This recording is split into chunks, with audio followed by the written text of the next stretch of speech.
The marble floors of Manhattan General Hospital echoed with the sharp clicks of expensive Italian leather shoes. Richard Blackwood, worth $300 million, strode through the emergency room like he owned the place.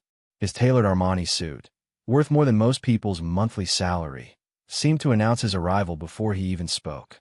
The Rolex Daytona on his wrist caught the fluorescent lights as he approached the reception desk, his cold blue eyes scanning the room with the kind of disdain reserved for those he considered beneath him. Behind him trailed his personal assistant, Marcus, a nervous young man clutching a leather briefcase and looking apologetically at the hospital staff. Richard had been experiencing severe chest pains during his board meeting at Blackwood Industries, his real estate empire that had made him one of New York's most powerful men. But even in his moment of physical distress, his arrogance remained intact. Like armor he refused to remove. "I need to see the head of cardiology immediately," Richard announced to the receptionist, his voice carrying the authority of someone accustomed to having doors open at his command.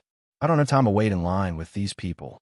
His gesture toward the waiting room was dismissive, encompassing families worried about their loved ones, elderly patients sitting quietly, and children playing softly while their parents filled out forms.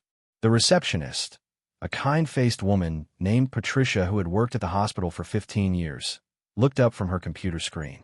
She had seen plenty of wealthy patients walk through these doors, but something about Richard's presence made her skin crawl.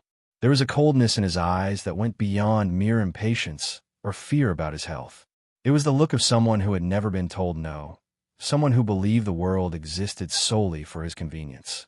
"Sir, I understand you're concerned about your symptoms, but all patients need to be triaged according to medical priority," Patricia explained gently, her voice maintaining the professional courtesy that had served her well over the years.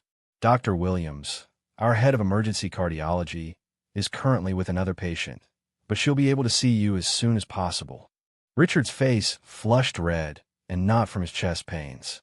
The idea of waiting, of being treated like everyone else, was incomprehensible to him. His wealth had always been his shield against inconvenience, his golden ticket to skip lines, jump queues, and demand immediate attention. The thought that his money might not matter in this sterile, fluorescent-lit world of medical necessity was both foreign and infuriating. "Do you know who I am?" he demanded, leaning over the reception desk with an intimidating presence that had cowed business rivals and city officials alike. "I'm Richard Blackwood. I own half the real estate in this city. I could buy and sell this hospital 10 times over. I donate more money to medical charities in a year than you'll see in your lifetime." Patricia remained calm, though her hands trembled slightly as she continued typing. She had dealt with difficult patients before, but the venom in Richard's voice was particularly unsettling.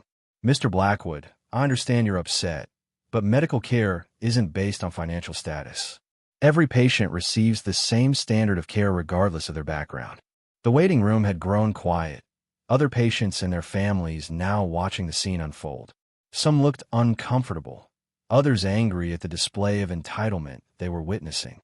An elderly black woman, sitting with her grandson, shook her head sadly, recognizing the type of man Richard was. She had lived through enough decades to know his kind, the ones who believed their money made them superior to everyone around them. Richard's chest pains were getting worse, but his pride was stronger than his discomfort. He pulled out his phone, his fingers shaking slightly as he scrolled through his contacts. "I'm calling the hospital board," he announced loudly enough for everyone to hear. "I'll have your job by morning. Do you understand me? People like you should know your place." The words hung in the air like poison, and Patricia felt tears welling up in her eyes. She had always taken pride in her work, in helping people during some of the most frightening moments of their lives.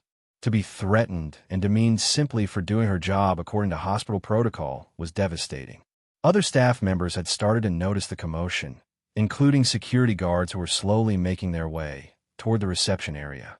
It was at that moment that Dr. Amara Williams emerged from one of the examination rooms, having just finished stabilizing a patient who had suffered a massive heart attack. At 34, she was one of the youngest department heads in the hospital's history, a position she had earned through 15 years of relentless dedication, countless sleepless nights during medical school and residency, and an unwavering commitment to saving lives regardless of who those lives belonged to. Dr. Williams was a striking woman, her natural hair pulled back in a professional bun, her white coat pristine despite having just spent 2 hours performing emergency procedures. Her dark eyes held the kind of wisdom that came from seeing humanity at its most vulnerable, and her hands, steady and sure, had guided hundreds of patients back from the brink of death. She had grown up in a working-class neighborhood in Detroit, the daughter of a factory worker and a school teacher, and every achievement in her life had been earned through merit, determination, and an unshakable belief that she could make a difference in the world. As she approached the reception desk, Dr. Williams could immediately sense the tension in the air. Patricia's distressed expression, the uncomfortable silence of the waiting patients, and the red-faced man in the expensive suit all painted a clear picture of what had been happening. She had encountered difficult patients before, people whose fear manifested as anger or entitlement. But something about this situation felt different. There was an edge to the atmosphere that made her instinctively cautious. "Is there a problem here?" Dr. Williams asked, her voice calm but authoritative, the tone of someone accustomed to taking control of chaotic situations and bringing order to medical emergencies. Richard turned toward the voice, and the moment his eyes met Dr. Williams, something shifted in his expression. It wasn't the relief one might expect from a man in cardiac distress seeing a doctor approach. Instead, his face contorted with a mixture of disbelief and disgust that was so palpable, several nearby patients actually stepped back. The color drained from his already pale complexion, replaced by a sneer that revealed the true darkness of his character. "You've got to be kidding me," Richard said, his voice dripping with contempt as he looked Dr. Williams up and down like she was something offensive he had discovered on the bottom of his shoe. "This is who's supposed to treat me? This is the head of cardiology." His laugh was harsh and bitter, echoing off the hospital walls like a gunshot in the quiet waiting area. "I wouldn't trust or park my car, let alone touch my body." The silence that followed was deafening. Even the background sounds of the hospital seemed to fade away as everyone processed what they had just heard. Dr. Williams felt the familiar sting of racism, a pain she had hoped she had left behind in medical school, during her residency, in all the moments throughout her career when people had questioned her competence based solely on the color of her skin. But she had learned long ago to channel that pain into determination, to let their ignorance fuel her excellence. Patricia gasped audibly, covering her mouth with her hand. She had worked with Dr. Williams for 3 years and had seen her perform miracles in the emergency room. The idea that someone would reject her care based on race was not just morally reprehensible, it was medically insane. Dr. Williams had one of the highest success rates in the entire hospital system, had published research in prestigious medical journals, and had trained doctors who are now saving lives across the country. "Mr. Blackwood," Dr. Williams said, her voice maintaining its professional composure despite the storm brewing in her chest. "I'm Dr. Amara Williams, head of emergency cardiology. I understand you're experiencing chest pains. If you'll allow me to examine you, we can determine the cause and get you the appropriate treatment." Richard's response was immediate and vicious. "I said no. I want a real doctor. I want someone qualified. I didn't come to this hospital to be experimented on by some affirmative action hire who probably got her position because of diversity quotas rather than actual skill." His words cut through the air like a blade, each syllable designed to wound and diminish. "I pay too much in taxes and donations to be subjected to this kind of help." The elderly black woman in the waiting room stood up, her grandson trying to pull her back down. "Shame on you," she called out, her voice shaking with righteous anger. "That woman is trying to save your miserable life, and you're too ignorant to see past your own hate." Other patients began murmuring their agreement, creating a groundswell of disapproval that seemed to surprise Richard. He was accustomed to his wealth and status protecting him from public criticism, but here in the hospital, surrounded by people facing their own medical crises, his money held no power. Dr. Williams took a deep breath, drawing on years of experience dealing with difficult patients and the kind of prejudice that had followed her throughout her medical career. She had encountered racism from patients before, but rarely so blatant and public. Usually, it came in the form of requests for second opinions, questions about her qualifications, or subtle dismissals of her recommendations. This level of overt hostility was something she had hoped she would never have to face again. "I understand this is a stressful situation," Dr. Williams continued, her voice steady despite the hurt and anger she felt building inside her chest. Medical emergencies can bring out fear and anxiety in patients. However, I am fully qualified to treat your condition. I graduated summa cum laude from Harvard Medical School, completed my residency at Johns Hopkins, and have been practicing emergency cardiology for over a decade. I've treated thousands of patients with symptoms similar to yours. But Richard wasn't listening. His mind was made up, his prejudices too deeply ingrained to be swayed by facts or qualifications. I don't care about your credentials, he snarled, clutching his chest as another wave of pain shot through his body. I know how these things work. I know how people like you get ahead in the world. I didn't build a $300 million empire by trusting the wrong people with important decisions. Marcus, Richard's assistant, looked mortified. He had worked for Richard for 2 years and had always suspected his boss harbored racist views. But seeing them displayed so publicly was deeply embarrassing. Mr. Blackwood, he whispered urgently, maybe we should just let the doctor examine you. Your symptoms are getting worse. Richard whipped around to face his assistant with fury in his eyes. Don't you dare tell me what to do, he hissed. I'm not letting some unqualified person practice medicine on me. Call Dr. Harrison at Mount Sinai. Tell him it's an emergency and that I need him here immediately. Tell him I'll pay whatever it takes. Dr. Williams watched this exchange with a mixture of professional concern and personal sadness. She could see that Richard's condition was deteriorating. His breathing had become more labored. There was perspiration beading on his forehead despite the cool hospital air, and his complexion had taken on a grayish pallor that she recognized as a warning sign of serious cardiac distress. Every instinct she had as a doctor screamed to her to intervene, to push past his racism and treat him anyway, but she also knew that forcing medical care on an unwilling patient could have serious legal and ethical consequences. Mr. Blackwood, she said one final time, her voice carrying both authority and genuine concern, I strongly recommend that you allow me to examine you immediately. Your symptoms suggest you may be experiencing a serious cardiac event, and time is critical in these situations. Whatever issues you may have with my qualifications can be addressed later, but right now, your health should be the priority. Richard's response was to turn his back on her completely, dismissing her with a gesture that was meant to be final and absolute. Get away from me, he said coldly. I'd rather take my chances with no medical care at all than let you touch me. The hospital administrator, James Mitchell, had been alerted to the situation developing in the emergency room. As he hurried down the corridor, his polished shoes clicking against the linoleum floor, he could hear the raised voices and feel the tension radiating from the waiting area. Mitchell had been running hospitals for 20 years, and he had developed an instinct for situations that could spiral out of control. What he found when he arrived was worse than he had anticipated. Richard Blackwood was now sitting in one of the waiting room chairs, his breathing shallow and irregular, his skin taking on alarming grayish hue that made several nearby patients visibly uncomfortable. Sweat was pouring down his face despite the hospital's air conditioning, and his left hand was pressed firmly against his chest as waves of pain washed over him. Yet even in his obvious distress, his eyes burned with a stubborn defiance that spoke to a lifetime of getting his way through intimidation and financial leverage. Mr. Blackwood, Mitchell approached cautiously, his voice carrying the diplomatic tone he had perfected during years of dealing with difficult situations. I'm James Mitchell, the hospital administrator. I understand there's been some confusion about your treatment. I want to assure you that we have several excellent cardiologists on staff, and we're committed to providing you with the best possible care. Richard looked up at Mitchell with relief flooding his features.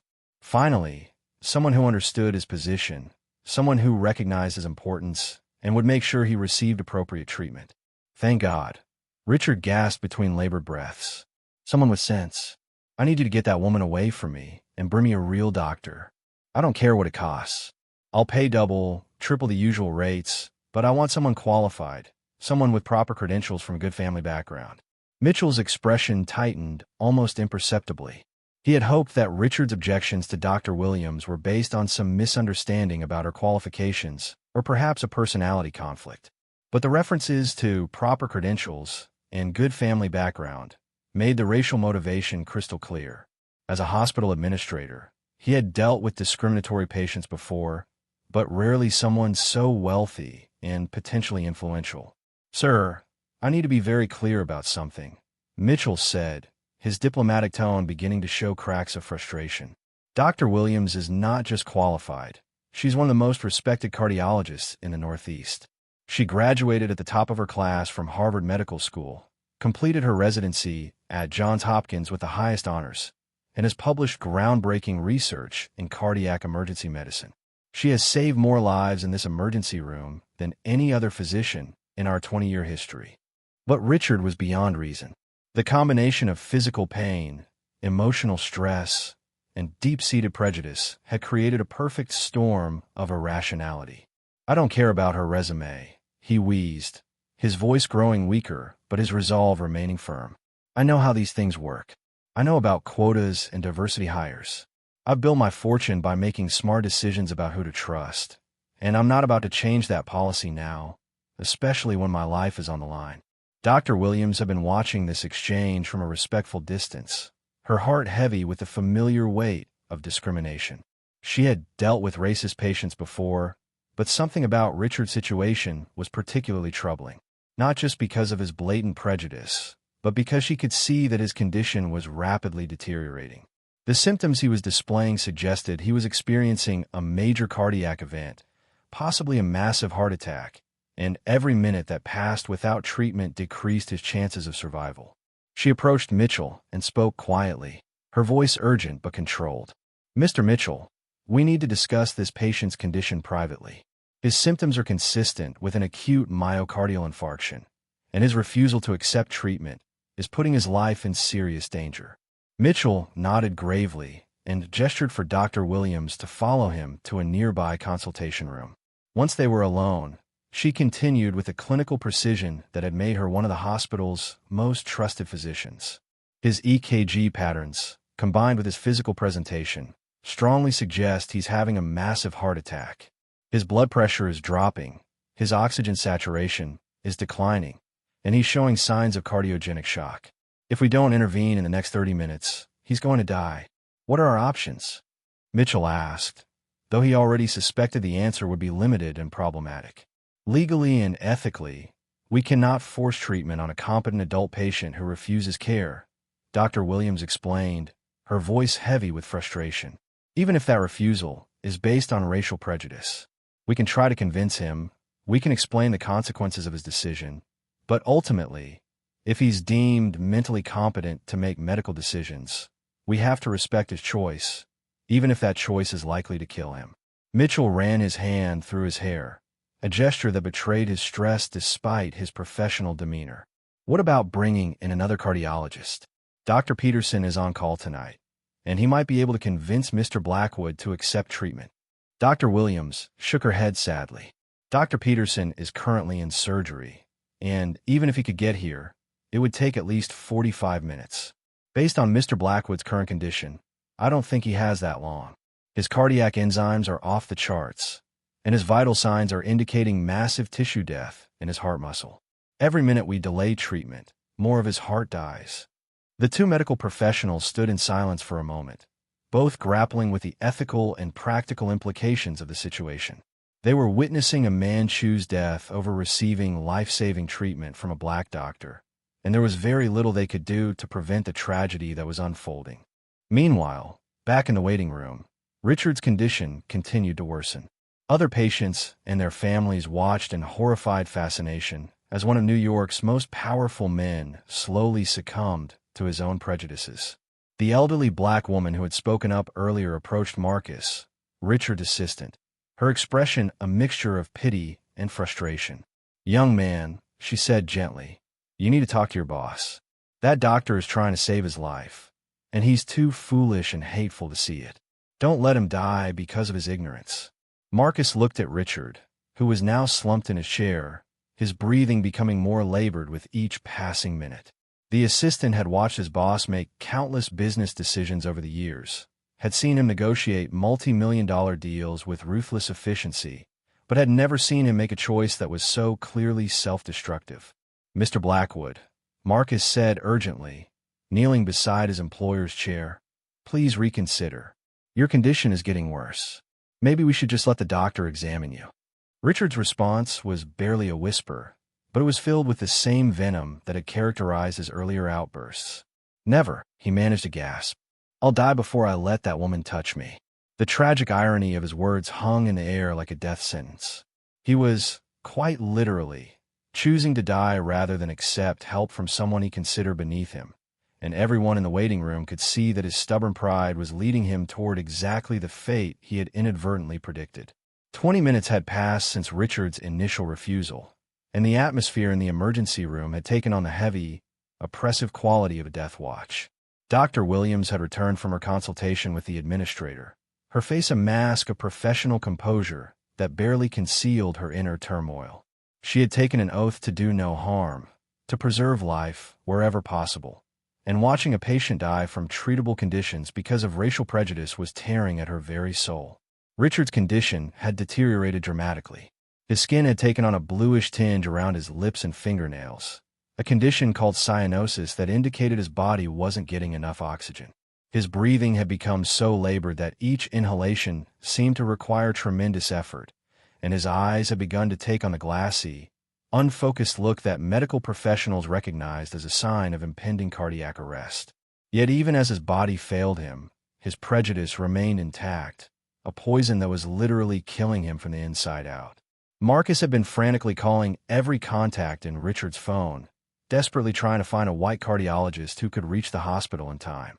Dr. Harrison from Mount Sinai was in surgery and couldn't be reached. Dr. Coleman from Presbyterian was out of the country at a medical conference. Every other cardiologist on Richard's preferred list was either unavailable or too far away to make a difference.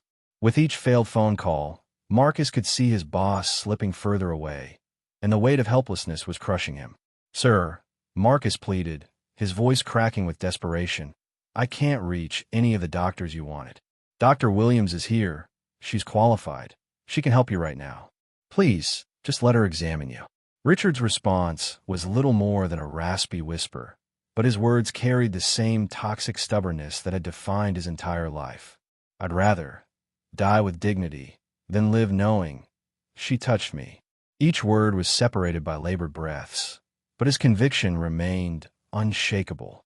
The man who had spent his entire life building walls between himself and people he considered inferior was now trapped behind those same walls, and they were becoming his tomb.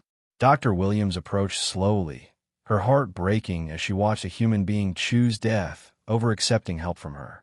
She had seen patients die before, had lost people despite her best efforts, but she had never watched someone actively choose death rather than accept her care.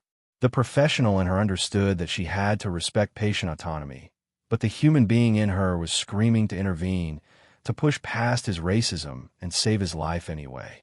"Mr. Blackwood," she said softly, kneeling beside his chair so she could look directly into his fading eyes, "I want you to know that despite everything you've said to me today, despite your refusal to accept my help, I harbor no ill will toward you.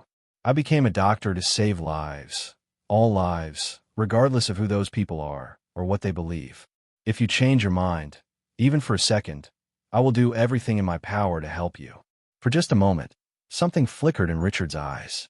Perhaps it was the kindness in her voice. Perhaps it was the dawning realization that his prejudices were about to cost him everything. Or perhaps it was simply the basic human instinct for survival asserting itself in his final moments. His hand moved slightly, as if he might reach out to her, and Dr. Williams held her breath, hoping that compassion might finally triumph over hate. But then Richard's face hardened again, and he turned away from her with what little strength he had left. "Get away from me," he wheezed, though the words lacked the venom they had carried earlier. Now, they sounded more like the desperate gasps of a drowning man who was still refusing to grab the life preserver being thrown to him. The other patients in the waiting room watched in stunned silence. Many of them were facing their own medical crises, their own fears about mortality and suffering, but they had never seen anything like this. They were witnessing a man literally dying from his own hatred, choosing death over life, because life required him to acknowledge the humanity and competence of someone whose skin color he despised. A young mother holding her sick infant began to cry, not for Richard, but for the world that had created such deep-seated hatred that a person would choose death over healing. An elderly veteran, a man who had fought in Korea alongside soldiers of all races, shook his head in disgust and muttered, "Damn fool's gonna die for nothing." The hospital's chaplain, Father Rodriguez, had been called to the scene. He was a gentle man in his 60s who had spent decades ministering to people in their darkest hours. But even his extensive experience with human suffering hadn't prepared him for what he was witnessing. He approached Richard with the same compassion he showed all patients, regardless of their beliefs or actions. "Mr. Blackwood," Father Rodriguez said quietly, "I'm here if you'd like to talk, to pray, or simply to have someone sit with you during this difficult time." Richard looked up at the priest with eyes that were growing dimmer by the minute. "Father," he gasped, "tell me, am I going to hell for this?" The question hung in the air like a confession, revealing that beneath all his arrogance and prejudice, Richard was finally beginning to understand the magnitude of his choices. Father Rodriguez sat down beside him, his voice gentle but honest. "My son, I believe that God judges us not by the color of our skin or the size of our bank accounts, but by how we treat our fellow human beings. Right now, there's a doctor here who wants nothing more than to save your life, and she's offering that gift freely despite how you've treated her." Richard closed his eyes, and for a moment, it seemed like he might finally break, might finally allow his survival instinct to overcome his prejudice. But when he opened them again, the same stubborn pride was still there, weakened but not defeated. "I can't," he whispered. "I just can't." Dr. Williams, who had been monitoring his vital signs from a distance, could see that they were running out of time. His blood pressure was dropping dangerously low, his pulse was becoming irregular and weak, and his oxygen saturation had fallen to levels that indicated his organs were beginning to shut down. In her professional estimation, he had perhaps 10 minutes left before his heart would stop entirely, and even if he changed his mind at that point, it might be too late to save him. The cardiac monitor that had been quietly tracking Richard's vital signs began to emit increasingly urgent beeps, a digital countdown to death that filled the emergency room with an ominous rhythm. Dr. Williams glanced at the display and felt her stomach drop. His heart was going into arrhythmia, an irregular rhythm that indicated the muscle was dying and struggling to maintain circulation. She had seen this pattern countless times before, and she knew that once it progressed to the next stage, there would be no coming back. Richard's eyes had begun to roll back in his head, his consciousness flickering like a candle in the wind. The pain in his chest had evolved beyond mere discomfort into something so overwhelming that he could no longer maintain his facade of control. His expensive suit was soaked with perspiration, his perfectly styled hair now disheveled and damp, and his manicured hands were clutching at his chest with desperate, clawing motions. Marcus was openly weeping now, his professional composure completely shattered as he watched his employer dying before his eyes. "Please, sir," he begged, his voice breaking with emotion, "just let her help you. I don't understand why you're doing this. You're going to die. And for what? Because of the color of her skin? This is insane." But Richard was beyond hearing reason. His world had narrowed to a tunnel of pain and fading consciousness, and yet even in his delirium, his prejudices remained like barnacles attached to a sinking ship.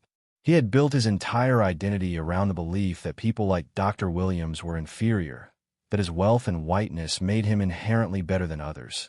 And admitting he was wrong now would require him to acknowledge that his entire worldview had been a lie.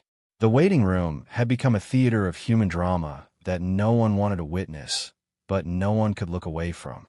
Children hid their faces in their parents' shoulders while adults watched in horrified fascination as one of the most powerful men in New York chose death over equality. The elderly black woman who had spoken up earlier was praying quietly, her hands clasped together as she asked God to somehow reach this man's heart before it stopped beating forever. Dr. Williams made one final attempt to break through the wall of hatred that was killing her patient. She knelt beside Richard's chair again, her voice carrying both authority and desperation. "Mr. Blackwood, you have approximately 5 minutes before your heart stops completely. I have 30 years of combined education and experience that can save your life right now. I have medications that can dissolve the clot in your coronary artery, procedures that can restore blood flow to your heart muscle, and techniques that can bring you back from the brink of death. But I need your consent, and I need it now." Richard's eyes focused on her face with tremendous effort, and for a moment, The veil of unconsciousness lifted enough for him to speak. What came out of his mouth was a rasping whisper that carried all the venom he could muster. "I won't let you have the satisfaction of saving me. I won't owe my life to someone like you." The words hit Dr. Williams like a physical blow, but they also revealed something she hadn't fully understood before. This wasn't just about medical care or even racism in its traditional sense. This was about power, about control, about a man who had spent his entire life being superior to others and who couldn't bear the thought of being saved by someone he had always considered beneath him. The idea of owing his life to a black woman was more terrifying to him than death itself. It was at that moment that Richard's heart monitor flatlined. The steady beeping that had been tracking his vital signs was replaced by a single, continuous tone that every person in the emergency room recognized as the sound of death. His body convulsed once, twice, and then went completely still, his eyes staring sightlessly at the ceiling as his heart stopped beating entirely. The silence that followed was deafening. Marcus screamed, "No," and fell to his knees beside his employer's chair, shaking Richard's lifeless body as if he could somehow will him back to consciousness. The other patients in the waiting room sat in stunned silence, having just witnessed a man literally die from his own hatred. But Dr. Williams wasn't finished. Even though Richard had refused her care, even though he had insulted her and rejected her help until his final breath, she was still a doctor, and doctors don't give up on life easily.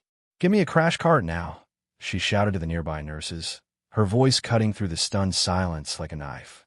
"Doctor," one of the nurses said hesitantly, "he refused treatment." "We can't. He's unconscious now," Dr. Williams interrupted, her hands already moving to check for a pulse that she knew she wouldn't find.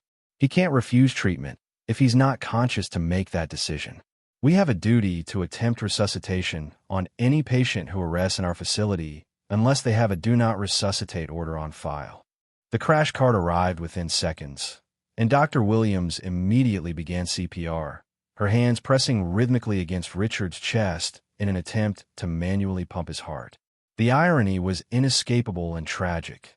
The woman he had refused to let touch him was now literally touching him in an effort to bring him back to life, her hands working to restart the heart that had been stopped by his own hatred. "Come on," she whispered as she worked, sweat beading on her forehead from the physical exertion of chest compressions. "Don't let your hatred be the last thing you feel in this world." She administered emergency medications, delivered electric shocks to his heart, and performed every resuscitation protocol in her considerable arsenal, fighting death with the same intensity she had once reserved for saving patients who actually wanted her help. For 10 minutes, she worked on Richard's lifeless body while the entire emergency room watched in stunned silence. Patients who had been complaining about wait times or insurance coverage suddenly felt ashamed of their petty concerns as they watched a doctor fight to save the life of a man who had treated her with nothing but contempt and hatred. The heart monitor remained flatlined for what felt like an eternity, its monotonous drone serving as a funeral dirge for a man who had chosen death over humility. Dr. Williams continued her resuscitation efforts with mechanical precision, her training taking over even as her mind grappled with the profound tragedy unfolding before her. She administered epinephrine, performed defibrillation, and maintained continuous chest compressions, her movements a testament to the oath she had taken to preserve life regardless of the circumstances. Then, suddenly, impossibly, the monitor began to show activity. A weak, irregular blip appeared on the screen, then another, and another. Richard's heart was beating again, fighting its way back from the abyss of clinical death. Dr. Williams felt a surge of adrenaline mixed with professional satisfaction as she watched the vital signs slowly stabilize. After 12 minutes of cardiac arrest, Richard Blackwood was returning to the world of the living. His eyes fluttered open slowly, unfocused and confused as consciousness gradually returned to his oxygen-deprived brain. The first thing he saw was Dr. Williams' face hovering above him, her dark eyes filled with concern and relief. For a moment, he was too disoriented to remember where he was or what had happened. All he knew was that he was alive, and that this woman was somehow responsible for that miracle. "Mr. Blackwood," Dr. Williams said gently, her voice carrying both medical authority and human compassion. "You've just experienced cardiac arrest. Your heart stopped for 12 minutes, but we were able to resuscitate you. You're stable now, but you need immediate surgery to clear the blockage in your coronary artery." As Richard's mental faculties slowly returned, the events of the past hour began flooding back with crystal clarity. He remembered his chest pains, his arrival at the hospital, his confrontation with Dr. Williams, and his stubborn refusal to accept her care. Most vividly, he remembered the moment when his world went black, when his hatred had literally stopped his heart and sent him spiraling toward death. The realization hit him like a physical blow. This woman, this doctor he had rejected and insulted based solely on the color of her skin, had just saved his life. While he lay dead on the emergency room floor, she had worked tirelessly to bring him back, administering CPR with her own hands, breathing life back into lungs that had been still, and shocking his heart back into rhythm. The woman he had deemed unworthy to touch him had literally touched him back to life. Tears began streaming down Richard's face, not from physical pain, but from a profound emotional awakening that was far more intense than his heart attack had been. For the first time in his 62 years of life, he was forced to confront the absolute emptiness of his prejudices. His racist beliefs hadn't just been wrong, they had been deadly. They had nearly cost him everything, and only the grace and professionalism of the woman he had tried to dehumanize had saved him from the consequences of his own hatred. "I'm sorry," he whispered, his voice barely audible, but carrying more genuine emotion than any words he had ever spoken. "I'm so sorry. I almost died because I was too stupid and hateful to let you save me. You brought me back to life, and I don't deserve it." Dr. Williams looked down at him with eyes that held no judgment, no anger, no desire for revenge or vindication. She had seen patients experience profound changes after near-death experiences, but Richard's transformation seemed different, deeper, as if his brief journey to the edge of eternity had burned away layers of accumulated prejudice and left something more fundamentally human in its place. "Mr. Blackwood," she said quietly, "what matters now is that you're alive and that we get you the treatment you need. The surgery I mentioned is still necessary if you want to have a full recovery." Richard nodded weakly, but his eyes never left her face. "Dr. Williams," he said, each word carefully considered, "I want you to know that I understand what happened here today. I understand that my racism almost killed me, and that your compassion saved me. I also understand that saying I'm sorry doesn't undo the terrible things I said or the way I treated you." The waiting room had remained completely silent during this exchange, every person present understanding that they were witnessing something extraordinary. Marcus, who had been sobbing uncontrollably during the resuscitation attempt, now watched his employer with a mixture of relief and amazement. The elderly black woman who had prayed for Richard throughout his ordeal wiped tears from her eyes, her faith in the possibility of human redemption somehow validated by what she was seeing. "There's something else," Richard continued, his voice growing stronger as his circulation improved. "I need to tell you about the kind of man I've been, the things I've believed, the way I've treated people like you throughout my entire life. I need you to understand that this isn't just about what happened today. This is about 62 years of thinking I was better than other people because of my skin color and my bank account." Dr. Williams remained professional, but her expression softened slightly. She had dealt with racist patients before, but she had never had one express such complete and genuine remorse. Most people, when confronted with the consequences of their prejudices, made excuses or tried to minimize their actions. Richard was doing the opposite, laying bare the full extent of his failings with painful honesty. "I built my fortune by discriminating against people," Richard admitted, his words coming in a rush, as if he needed to confess everything before he lost his courage. "I refused to rent to black families. I wouldn't hire black employees for anything but menial jobs, and I donated money to organizations that I knew were working to keep people of color out of positions of power. I told myself it was just business, just being practical, but the truth is that I enjoyed feeling superior. I enjoyed having power over people I consider beneath me." The confession was devastating in its completeness, but it was also liberating in a way that Richard had never experienced before.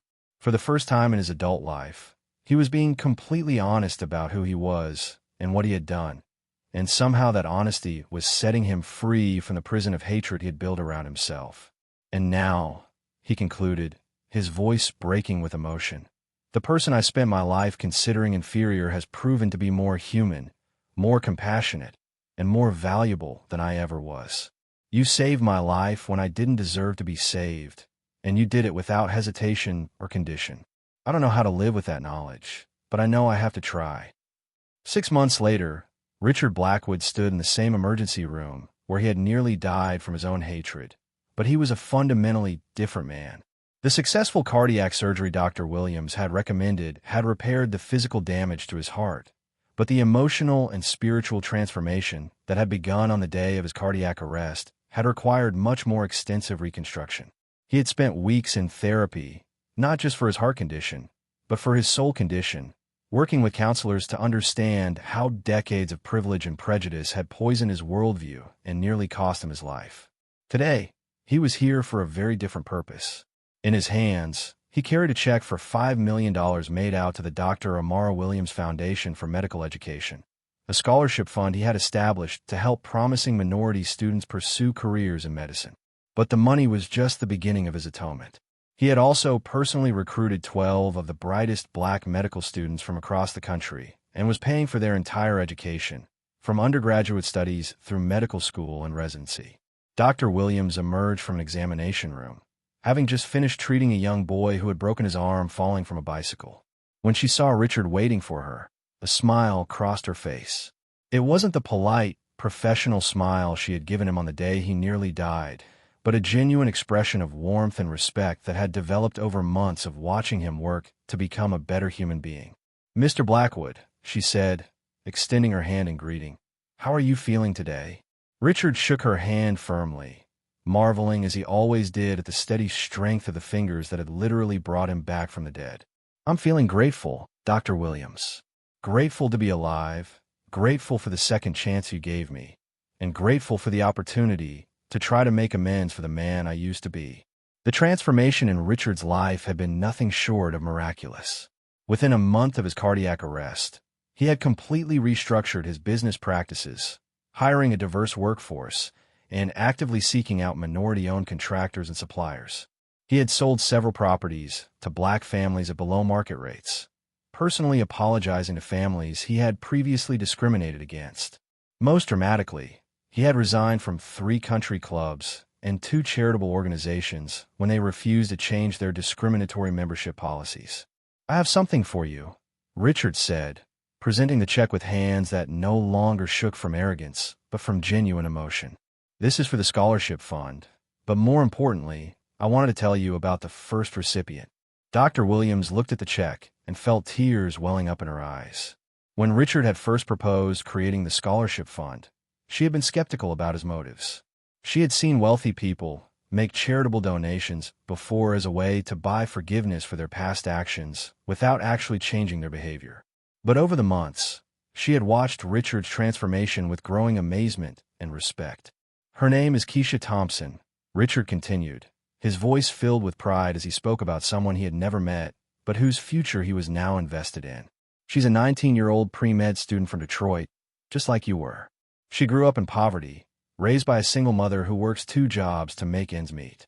Her grades are perfect. Her MCAT scores are in the 99th percentile, and according to her professors, she has the same combination of intelligence and compassion that makes great doctors." Dr. Williams nodded, recognizing her own story in the description of this young woman she had never met. "She sounds remarkable. She reminds me of you," Richard said simply. "And 6 months ago, I would have looked at her application and seen only her zip code, her family's financial situation, and the color of her skin. I would have assumed she was unqualified, that she was only getting opportunities because of affirmative action, and I would have done everything in my power to prevent her from succeeding." The admission still caused Richard physical pain, not because of his heart condition, but because confronting the full extent of his former prejudices remained emotionally difficult. But he had learned that growth required discomfort, that true change demanded complete honesty about past failures. "Now," he continued, "I see her the way I should have seen you from the beginning. I see a brilliant human being who has overcome incredible obstacles through sheer determination and talent. I see someone who will save lives and make the world better, and I'm honored to play a small part in helping her achieve her dreams." Dr. Williams reached out and squeezed Richard's hand, a gesture that would have been unthinkable 6 months earlier, but now felt natural and appropriate. "Richard," she said, using his first name for the first time, "what you've done over these past months has been extraordinary. The scholarship fund, the changes to your business practices, your work with civil rights organizations, it's all meaningful and important." But Richard shook his head, his expression serious. "It's not enough, and it never will be. I can't undo 62 years of racism with 6 months of good behavior. I can't bring back the families I refuse to rent to, or give back the opportunities one denied to qualified people because of their skin color. All I can do is try to spend whatever time I've left being better than I was." The conversation was interrupted by the arrival of Marcus, Richard's assistant, who had also undergone his own transformation over the past months. Watching his employer nearly die from his own prejudices had forced Marcus to confront his own passive complicity in Richard's discriminatory practices. He had since become one of the most enthusiastic supporters of Richard's redemption efforts, helping to coordinate the scholarship program and manage the charitable foundation. "Mr. Blackwood," Marcus said, "the board meeting has been moved to 4 o'clock, and the reporter from the Times wants to confirm the interview about the foundation for next week." Richard nodded, but didn't take his eyes off Dr. Williams. "There's one more thing I need to tell you," he said, his voice carrying the weight of a profound revelation. "That day when my heart stopped, when I was clinically dead for 12 minutes, I had what people call a near-death experience." Dr. Williams raised an eyebrow, her scientific mind immediately curious about the medical and psychological implications of what he was about to share. "I found myself in a place that was neither light nor dark, neither warm nor cold," Richard continued, his voice taking on an almost mystical quality. "And I wasn't alone. I was surrounded by every person I had ever hurt with my racism, every family I had discriminated against, every opportunity one had denied because of prejudice. They weren't angry or vengeful. They were just sad, disappointed, and they were all asking me the same question: why did you choose hate over love?" The emergency room around them seemed to fade away as Richard shared his most intimate and transformative experience. "I tried to give them all the justifications I had used throughout my life. I told them about maintaining property values, about making sound business decisions, about protecting my family's interests. But in that place, those excuses sounded hollow and pathetic. I realized that every choice I had made to exclude or diminish another human being had made me smaller, more isolated, and ultimately less human." Dr. Williams listened with the kind of attention she usually reserved for critical medical diagnoses, understanding that Richard was sharing something that had fundamentally altered his understanding of existence itself. And then, Richard concluded, "Just before you brought me back, I heard a voice that I knew was my own conscience, the part of me that I've been ignoring for decades. It said, 'You're being given one more chance to get this right. Don't waste it.'" The silence that followed was filled with profound meaning. Both of them understood that Richard's story wasn't just about personal redemption. It was about the possibility of transformation that exists within every human being, no matter how far they have fallen into hatred and prejudice. "I won't waste it," Richard said finally, his voice carrying the weight of a sacred promise. "Every day I wake up is a gift you gave me, Dr. Williams. And every day, I'm going to try to be worthy of that gift." As Richard prepared to leave the hospital that day, he turned back one final time to look at the woman who had saved not just his life, but his soul. Dr. Amara Williams stood in the doorway of the emergency room, her white coat pristine, her expression calm and professional, ready to save the next life that walked through those doors. She was exactly the same person she had been 6 months earlier, but Richard's ability to see her clearly had been completely transformed. Walking toward the exit, Richard reflected on the profound truth that had emerged from his near-death experience. The measure of a human being isn't determined by the color of their skin, the size of their bank account, or the circumstances of their birth. It's determined by their capacity for compassion, their commitment to healing, and their willingness to serve others regardless of personal cost. By that measure, Dr. Amara Williams was one of the finest human beings he had ever encountered, and he would spend the rest of his life trying to become worthy of the second chance she had given him.